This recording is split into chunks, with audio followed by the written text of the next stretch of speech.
Okey, now kita balik kepada 4 tahap ataupun peringkat dalam alam pekerjaan. So kita dah dapat kerja, ya, resume dah cun, interview dah bagus, kita pun dapat tawaran, everything is perfect. Now kita pun dah report untuk jawatan, melaporkan diri untuk hari pertama, dan kita akan melalui the first stage, which is your probation stage, tempoh percubaan. Okay, so dalam first stage ni, matlamat anda cuma satu, to get confirmation. Jangan sibuk pasal nak jadi CEO, nak jadi ketua jawatan. Just get confirmation. Selalunya tempoh percubaan ini antara 3 hingga 6 bulan. Bergantung, ada setengah tempat yang 2 tahun pun ada. Tapi selalunya, terutamanya dalam syarikat swasta, ia antara 3 hingga 6 bulan. Ya, so itu minima, itu tempoh percubaan. Okay? Dan dalam tempoh percubaan ni, apa yang akan berlaku ialah biasanya anda akan dinilai oleh supervisor ataupun pengurus anda sama ada anda layak dan sesuai untuk disahkan dalam jawatan. So basically, whether you are capable to do the job, itu je lah. Macam mana pula nak dapat pengesahan tu? How do you get yourself confirmed? Okay? So ada beberapa perkara ataupun tip dan teknik yang telah terbukti berkesan yang saya nak share. Ini juga adalah apa yang saya pandang apabila saya nak mengesahkan seseorang dalam jawatan. Okay? Yang pertama, kena make sure yang kita over deliver. Selama tempoh percubaan, kita akan diberitahu, dan jika sekiranya kita tidak diberitahu, minta nak tahu apakah yang diharapkan daripada saya selama tempoh percubaan ni. Apa target saya? Apa matlamat yang saya perlu capai? Apa goal yang saya perlu penuhi? Dan make sure matlamat ini adalah sesuatu yang boleh diukur. Ya, contohnya dalam tempoh percubaan, separuh tempoh percubaan anda mesti boleh buat sales RM10,000 seminggu. Dan pada separuh kedua tempoh percubaan anda mesti boleh mencapai RM20,000 seminggu. Bila you over deliver, you akan guarantee that you will get confirm. Ya, 99%. 1% tu bergantung pada faktor lain lah. Bos you tak suka tengok muka you ke? Ataupun keadaan ekonomi ke, syarikat nak tutup ke, itu very minimum. Tapi 99% you definitely akan disahkan dalam jawatan. Maksudnya anda memberi impact lah, you are impactful. That means bukanlah you bila masuk tu ada tak ada orang tak perasan pun. Bila kita over deliver, orang akan kenal kita, orang akan tahu, budak baru tu dahsyat lah, aku pun tak boleh buat. Aku yang dah 5 tahun pun tak boleh buat, dia baru 2 bulan dah. See, you make an impact. Number 2, engage people around you. Jangan buat hal sendiri. Ya, kita mesti mesra, engage orang keliling kita, tanya rakan sekerja kita, engage bosses kita, engage even orang daripada department lain. Lebih ramai orang kenal kita dan lebih ramai orang suka kita is better for you. Yang ketiga, be visible or audible. Itu yang dah cakap tadi tu. Anda mesti dikenali, sama ada orang tahu pasal anda ataupun orang dah nampak anda. So, kita boleh buat itu melalui pencapaian yang baik, melalui penglibatan. Ya, selalu terlibat. Kalau ada event je, kita ada. Kalau ada town hall, kita ada. Dan kita duduk di depan. So, kita, kalau contohnya kita selalu duduk kat depan, even CEO pun kata, tu budak tu siapa? Kalau kami kecil lah.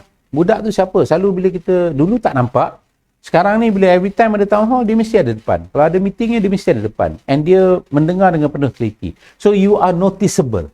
Ya, so kita kena be audible, boleh didengar, ataupun visible, boleh dilihat. Maknanya orang tahu kita wujud. Yang keempat, kenal pasti apakah nilai-nilai corporate kita. So apakah nilai, values company kita. So kalau kita bekerja dengan company yang nilai dia, contoh dia mesra, ya, passionate, kesungguhan, kita tunjukkan yang kita mempunyai nilai-nilai tersebut. So, kita kena make sure yang kita menghidupkan nilai-nilai company, nilai-nilai syarikat dalam diri kita. Dan yang akhir sekali, dah sebut banyak kali, kita kena manage ataupun uruskan persepsi orang, terutamanya pihak berkepentingan terhadap kita. So, be careful. Ya?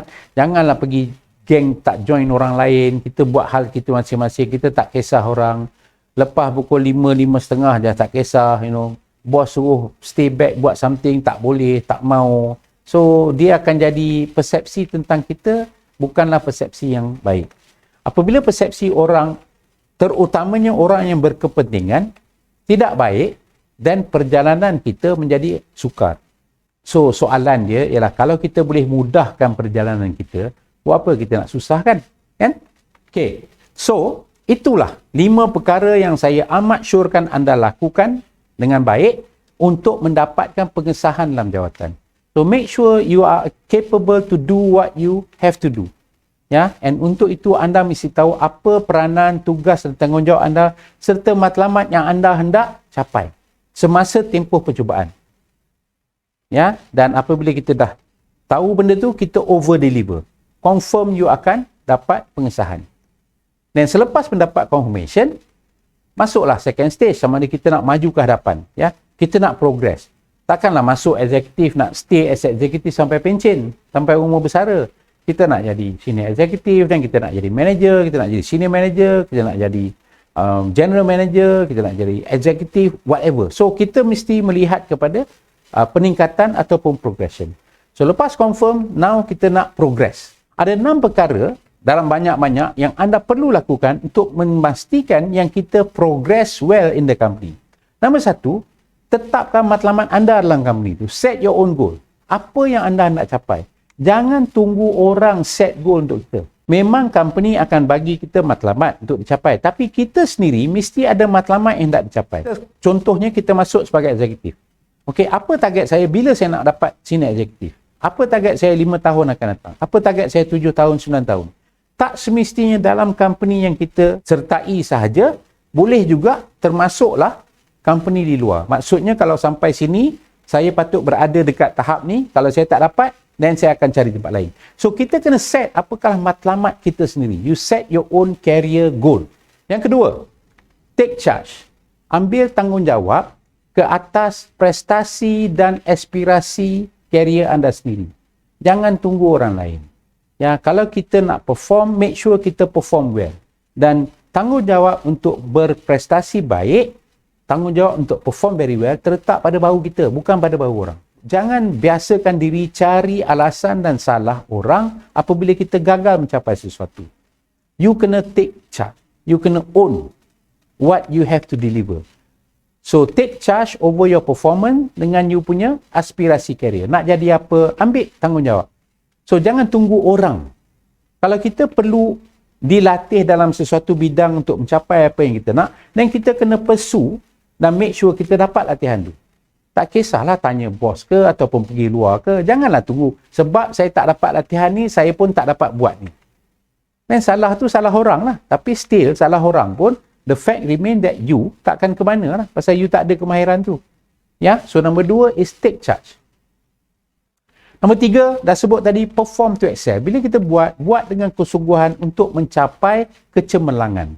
Jangan buat biasa-biasa. Jangan buat takat cukup makan. Yang ni selalu kita dengar daripada para graduan. Okeylah tu, sudahlah.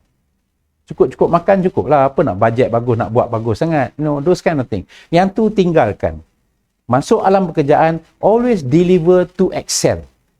Ya, apabila kita melakukan sesuatu tugasan, cari titik kecemerlangan. Bukan buat ala kadar, bukan buat untuk cukup makan. Okey? Keempat, bina jaringan, build your network. Network ni both internal dan external. Ya, dan sekarang ni pula dengan social media yang bersepah-sepah, ada lebih banyak peluang untuk membina jaringan.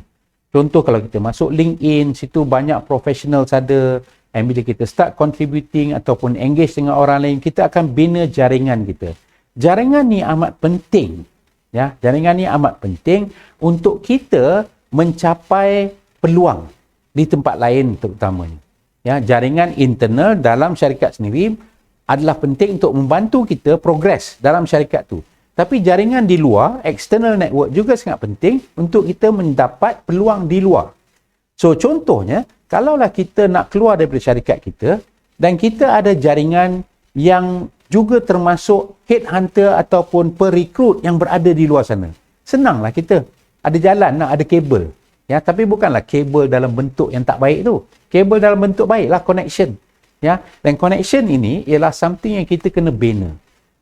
So, sebab itu kena keluar daripada kepompong kawan yang biasa. Kena cari kawan baru, meet new people, meet people yang lebih senior daripada kita. So, jangan malu, jangan segan. Ya, kalau jumpa CEO, janganlah nampak CEO datang pintu depan, you keluar pintu belakang.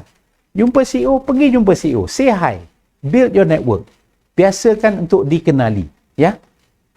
Kelima, dah sebut berkali-kali, manage perception. Uruskan persepsi orang terhadap kita. Masalah paling besar tentang persepsi ialah dia tak ada betul salah. Bila orang ada satu tanggapan yang tidak baik terhadap kita, kita tak mungkin mampu pergi kepada semua orang dan tegur dia, kata tanggapan tu tak betul. Saya sebenarnya bukan macam tu. Sebab bila dia rasa pada pandangan dia, kita macam tu, pada pandangan dia betul lah tu. Kalau pada pandangan orang, saya ni seorang perengus, dan betul lah untuk dia. Tak kisahlah sama saya ni betul-betul perengus atau tidak. Tapi pada dia, dalam kepala dia, saya seorang yang perengus. Finally, get a coach or sponsor. Ya, dapatkan seorang coach ataupun sponsor. Dia beza dua orang ni. Coach ni selalunya orang yang mahir dalam bidang yang kita hendak ceburi. Ya, selalunya dia mungkin pengurus kita ataupun orang yang pernah buat kerja kita. Dia boleh membimbing kita macam mana untuk mencapai peningkatan dalam apa yang kita lakukan. So, itu normally coach. Sponsor ni ialah seorang yang senior. Mungkin 3, 4 atau 5 grade lebih tinggi daripada kita. Ini orang besar-besar lah.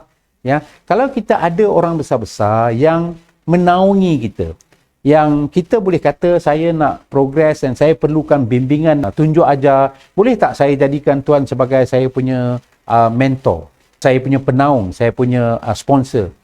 Sponsor ni penting sebab sponsor ni selalunya orang yang senior dan mempunyai keupayaan ataupun kebolehan untuk mencipta peluang untuk kita.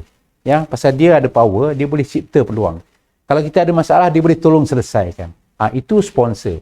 Coach pula adalah orang yang boleh menunjuk ajar, yang mahir dalam bidang yang kita hendak ceburi dan boleh menunjuk ajar dan membimbing kita bagaimana hendak berjaya dalam bidang tu. So, cari coach, cari sponsor. And kalau kita ada ni, insya-Allah perjalanan kita untuk maju ke hadapan akan menjadi jauh lebih mudah. Ya, sebab kita ada bimbingan dan perlindungan daripada orang lain. Okey, so ini 6 langkah. Ada banyak langkah tapi cuma kita bagi 6. Kalau boleh buat 6 ni memang ada terror. 6 ni akan membawa anda untuk meningkat, mencapai peningkatan dalam pekerjaan.